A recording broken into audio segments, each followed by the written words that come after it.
প্রিয় দর্শক, আপনাকে আমাদের চ্যানেলে স্বাগতম। আপনি কি জানেন, পৃথিবীর অন্যতম সেরা নির্মাণ শিল্পীদেরও অবাক করে দিতে পারে মাত্র কয়েক গ্রাম ওজনের ছোট্ট একটি পাখি?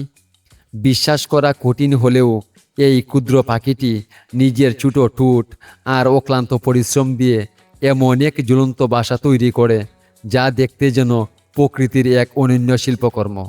কিন্তু কিভাবে সম্ভব হয় এমন নিখুঁত নির্মাণ? কেন প্রবল ঝড় বৃষ্টিতেও এই বাসা সহজে ভেঙে পড়ে না?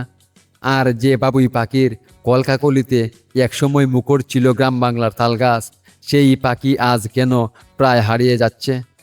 আজকের ভিডিওতে আমরা জানব বাবুই পাখির বিস্ময়কর জীবন, তাদের অবিশ্বাস্য বাসা তৈরির রহস্য এবং এমন কিছু তথ্য যা অনেকেই জানেন না।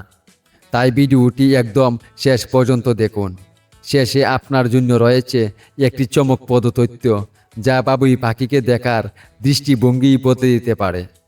প্রিয় দর্শক, ছোট্ট একটি পাখি, কিন্তু তার নির্মাণশৈলী দেখে অবাক হয়ে যান বড় বড় প্রকৌশলীরাও। আজ আমরা জানব বাবুই পাখির সেই বিস্ময়কর গল্প।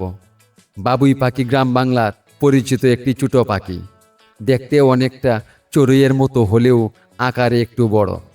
এরা সাধারণত যাকে বেঁধে তাল, খেজুর বা নারকেল গাছের উঁচু ডালে বসবাস করে। বাবুই পাখিকে বলা হয় প্রকৃতির দক্ষ কারিগর। একটি বাসা তৈরি করতে তারা দিনের পর দিন অক্লান্ত পরিশ্রম করে। ছোট ঠোঁট দিয়েই ঘাস, তন্তু ও পাতার অংশ বুনে তৈরি করে অসাধারণ এক বাসা। একসময় গ্রাম বাংলার তালগাছে সারি সারি বাবুই পাখির বাসা দেখা যেত। আজ সেই দৃশ্য অনেকটাই বিরল।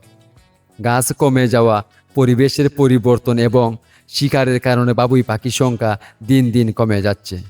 কবি রজনীকান্ত সেন লিখেছিলেন, বাবুই পাখির ডাকে বলেছ চড়াই।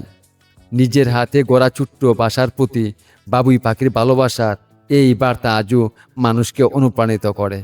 বাবুই পাখি তাল পাতা ও ঘাসের শক্ত তন্তু দিয়ে এমনভাবে বাসা বুনে, যা ঝড় বৃষ্টিতেও সহজে নষ্ট হয় না। বাসার নিচ দিকে সরু প্রবেশ পথ থাকায় শিকারীদের প্রবেশেও কঠিন হয়ে পড়ে। ছোট্ট একটি পাখি, কিন্তু তার বাসা তৈরি দেখে মনে হয় যেন কোনো দক্ষ স্থপতির নকশা। প্রকৃতির এই অসাধারণ সৃষ্টি আজও মানুষকে বিস্মিত করে।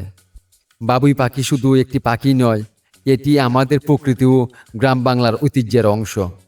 এই সুন্দর প্রাণীকে রক্ষা করা আমাদের সবার দায়িত্ব।